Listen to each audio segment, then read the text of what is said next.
Why would a car that isn't even a real Shelby become the most legendary Shelby of all time? In 2000, when Gone in 60 Seconds roared into theaters, Nicolas Cage wasn't the only star on screen. Beside him was Eleanor, a 1967 Shelby GT500 that stole every heartbeat in the room. But here's the twist. Eleanor wasn't born in a Ford factory, nor did Carroll Shelby ever touch her. She was a Frankenstein creation, part Mustang fastback, part movie magic, and all attitude. Behind her shining metallic gray body lies a web of insane details, fake superchargers, jump stunts that nearly destroyed real cars, and a lawsuit so bizarre it made Eleanor a legal person in Hollywood. This car didn't just burn rubber, it rewrote automotive history, one weird fact at a time. So buckle up, because today we're diving deep into 20 weird facts that turned Eleanor into the most beautiful curse ever built in Tinseltown. Number 20. Eleanor wasn't a real Shelby GT500. Let's start with the weirdest truth of all. Eleanor was never a real Shelby GT500. Not one car in Gone in 60 Seconds was an original Shelby. Instead, the production used 1,967 Mustang fastbacks and transformed them into GT500 lookalikes.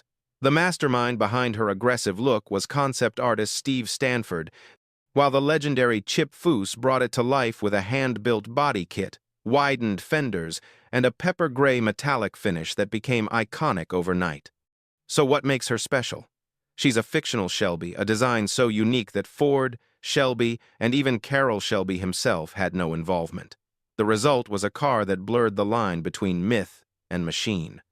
Years later, that very uniqueness caused legal chaos when the Eleanor name was copyrighted as a character, not just a car. In other words, Eleanor isn't a Mustang, she's Hollywood's most famous imposter on four wheels. Number 19. 11 cars, one legend. Most fans think there was only one Eleanor, but there were actually 11.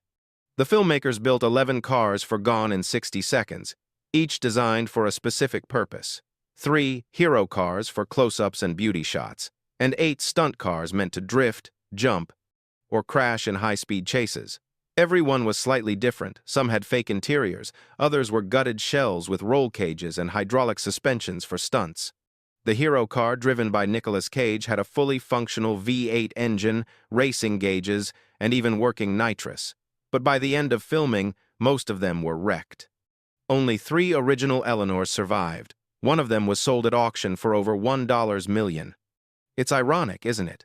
11 cars were sacrificed to create one legend. The rest were destroyed in the name of cinematic perfection. Number 18. The jump that killed her. The film's most iconic moment, Eleanor's massive jump over the police blockade, almost ended in disaster. To pull off the 30-meter leap, stunt coordinators reinforced the chassis, added nitrogen shocks, and stripped the car down to reduce weight. The crew held their breath as the Mustang soared through the air and then came crashing down. The impact was brutal. The front suspension collapsed, the engine mounts tore loose, and the car's frame bent so badly it was declared totaled. That particular Eleanor never ran again. What you saw in the final film was the first and only take. That's the kind of old-school stunt you just don't see anymore. No CGI, no trick editing, just raw, mechanical courage. And for that one glorious second, Eleanor wasn't a movie car. She was alive. Number 17. The design came from a hot rod dream. Before Eleanor ever existed, she was just a sketch, a fantasy drawn by hot rod artist Steve Stanford. Producer Jerry Bruckheimer wanted a car that looked like a modernized Shelby, something more aggressive than the classic GT500, but still unmistakably 1,960 seconds. Stanford's concept exaggerated every line: sharper nose, deeper scoops, wider hips, a muscle car with Hollywood flair. Then came Chip Foose, the legendary car designer who turned Stanford's 2D drawing into 11 real-life monsters. Every curve was handcrafted. No 3D printing, no fiberglass molds, just old-school sheet metal artistry. Foose later said, Eleanor wasn't just a car, she was attitude on wheels. It's funny to think what started as a pencil sketch on paper became one of the most recognized silhouettes in automotive history. Number 16. Nicolas Cage drove it for real. Here's something few stars would ever dare. Nicolas Cage drove the real Eleanor for real. Unlike many action stars who rely on stunt drivers, Cage insisted on doing most of his own driving scenes. He trained for months with professional stunt coordinator Bobby Orr, mastering drifts, 180 seconds, and controlled slides. The production even built a special hero car just for Cage, with reinforced brakes, upgraded steering, and a tuned suspension to handle his aggressive driving style. He reportedly told the crew, "If Eleanor's alive, I want to dance with her myself." So when you see those close-up shots, Cage gripping the wheel, tires screaming, that's not Hollywood editing. That's Nicolas Cage, actually driving the world's most famous Mustang at full throttle. Number 15. CGI? Not a chance. In a time when Hollywood was already diving into CGI, Gone in 60 Seconds stayed proudly old school. Director Dominic Sena and stunt coordinator Mike Rogers agreed that Eleanor should feel real. No green screens, no computer tricks. Every burnout, every chase, every explosion was practical. To achieve the breathtaking finale jump, they built multiple ramps, calculated wind resistance, and used real physics instead of visual effects. Even the camera cars had to be specially modified Mustangs just to keep up. It cost the studio a fortune, but what they got was cinematic gold. The result was so raw and mechanical that even 25 years later, fans still say, they don't make car movies like that anymore. Eleanor didn't just race through a movie. She revived an era when stunts were real, dangerous, and unforgettable. Number 14. Every chase scene had a different Eleanor. When you watch Gone in 60 Seconds, it feels like one Eleanor speeding through every scene, but the truth is, you're watching many different cars. Each major chase sequence used a different setup. One for burnouts, one for close-ups, one with camera rigs bolted to the sides. Some were stripped of interiors to reduce weight, others had full roll cages for safety. If you look closely, you'll even spot inconsistencies, missing mirrors in one shot, magically reappearing stripes in another. But that chaos was part of the magic.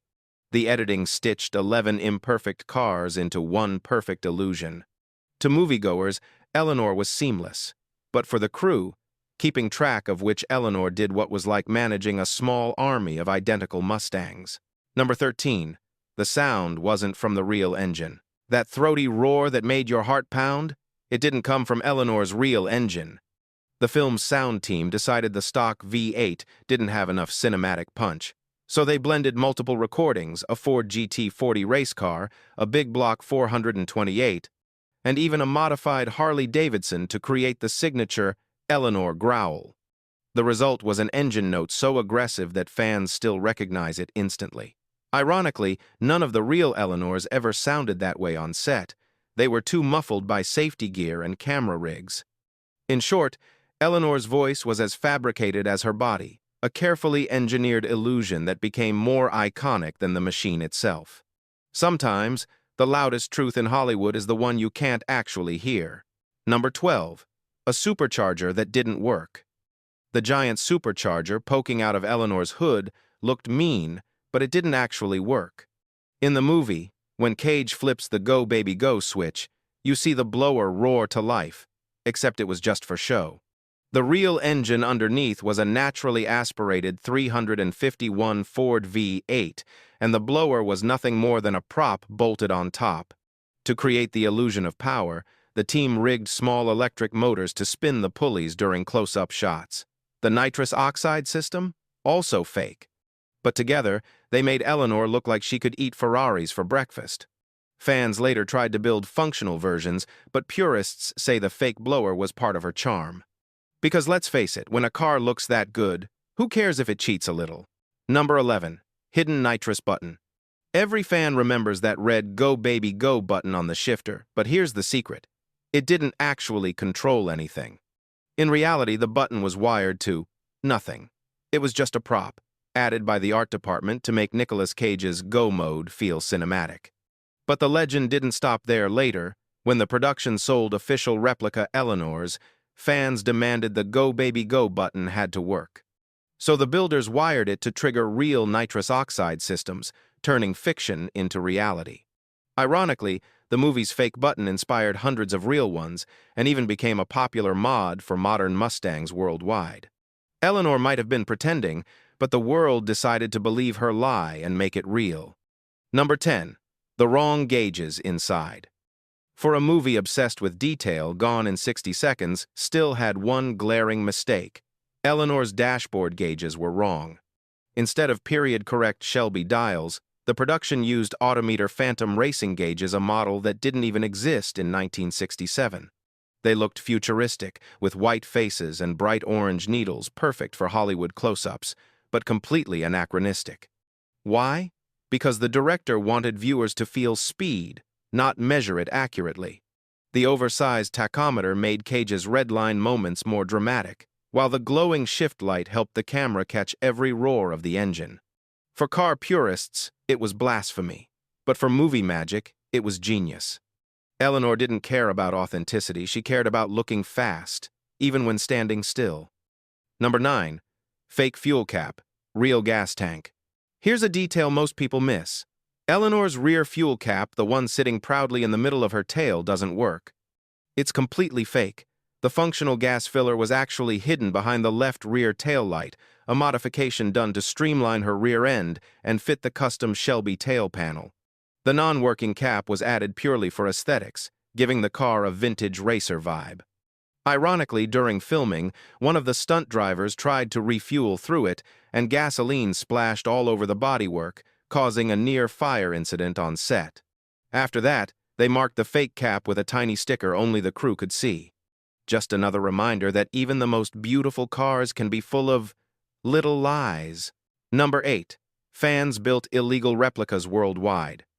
After the film's release, Eleanor fever spread like wildfire. Car builders across the globe began creating their own versions, from the U.S. to Japan, Australia, and even Dubai. Most of them started with standard '67 Mustangs, copying every curve of Eleanor's body kit. But here's the catch. Most of these builds were illegal. Because the name Eleanor and her design were copyrighted, owners couldn't legally call their replicas Eleanor Mustangs. Yet, thousands still did. Some were seized, others quietly sold under the table to avoid lawsuits. It got so extreme that even licensed Ford dealers received warning letters from lawyers. But that didn't stop the movement. People didn't just want a car, they wanted her. Eleanor had become more than metal. She was obsession on wheels. Number 7. Carroll Shelby's surprising reaction. You'd think Carroll Shelby, the man behind the GT500, would love Eleanor. But at first, he didn't. When the film came out, Shelby reportedly said, "That's not one of mine." He felt the design was too radical, too customized to be called a Shelby. However, after seeing the massive fan response, his opinion changed. In a later interview, he admitted, "It's not my car, but damn, it's a beautiful one." Ironically, Eleanor ended up reviving global interest in Shelby Mustangs, sending their market value through the roof. Collectors who'd ignored old GT500s suddenly paid hundreds of thousands for them. Eleanor may not have been a real Shelby, but she made people fall in love with the brand all over again, and even Carroll couldn't stay mad about that. Number 6. The $1 million auction surprise. In 2013, one of the original hero Eleanors went to auction and the world went crazy.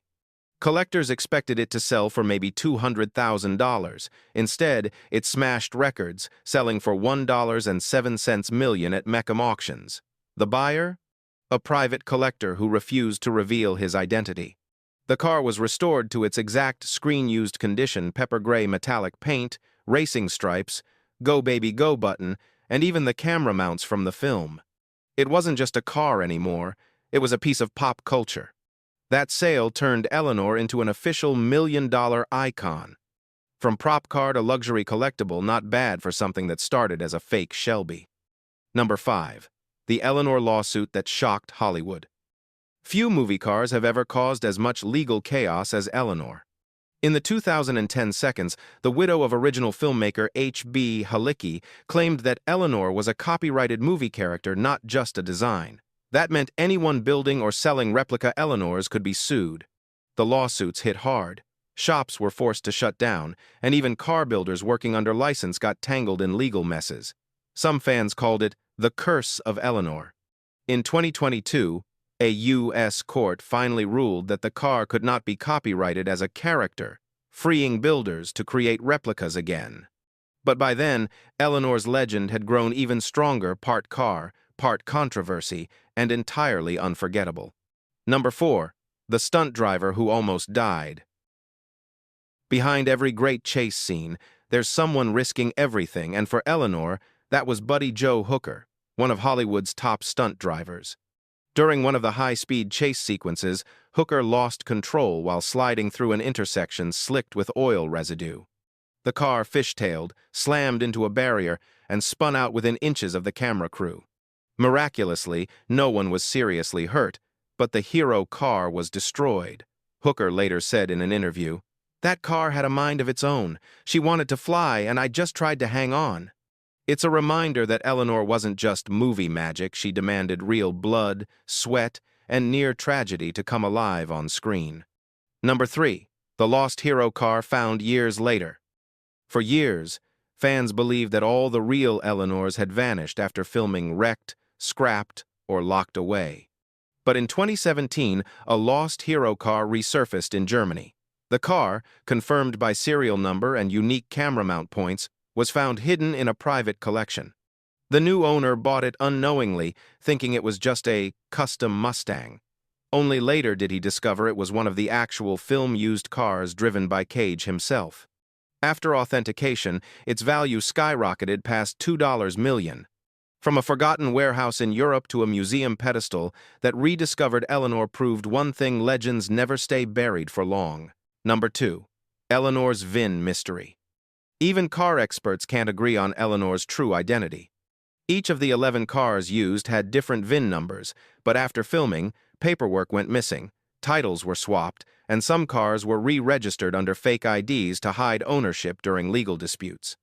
To this day, collectors still argue over which VIN belongs to which hero car. Some claim to have Cage's personal car, others insist theirs is the real jump vehicle. It's a mess of myths and missing documents that only adds to her mystique. Like a movie star with too many stunt doubles, Eleanor's past is deliberately blurred. Maybe that's what makes her immortal. Number 1. The real-life love story between Cage and Eleanor. When filming wrapped, Nicolas Cage didn't just walk away from Eleanor, he took her home. The actor reportedly bought one of the hero cars for his personal collection, calling her "my mechanical soulmate." He even had a special garage built just to house the Mustang, complete with climate control and custom lighting. Cage once said in an interview, "I've never felt a connection to a machine like that before. She had soul." Over the years, rumors claim he sold her during a financial rough patch, but whether or not that's true, his affection for Eleanor remains legendary. In a story full of fakes, crashes, and lawsuits, maybe the truest thing was that a man really did fall in love with his car. Behind Eleanor's shining legend lies a shadow most fans never knew. The man who originally conceived her, artist Steve Stanford, was paid only a small fee for his design sketch. The builders, the producers, even the licensing companies made millions. But the artist who birthed her image never received royalties, recognition, or control over what she became.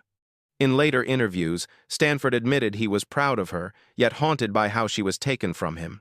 "I designed her to be alive," he said. "I just didn't know she'd live without me." While others fought over trademarks and lawsuits, the man who dreamed Eleanor into existence quietly moved on, forgotten by Hollywood. It's a painful truth: the world remembers the machine, but forgets the man who imagined her soul. That's the real cost of turning art into legend. And that's it, 20 weird facts behind the most unforgettable Mustang in movie history. From fake superchargers to million-dollar auctions, Eleanor was never just a car. She was attitude, obsession, and heartbreak on 4 wheels. She was born from a sketch, built for a film, and stolen by fame itself. Yet decades later, her legend still burns brighter than any V8. So what do you think? Which of these facts surprised you the most? The fake blower, the lawsuit, or the love story between Cage and his steel soulmate? Tell us in the comments. And don't forget to like, subscribe, and join us next time as we uncover more unbelievable secrets behind Hollywood's most iconic rides.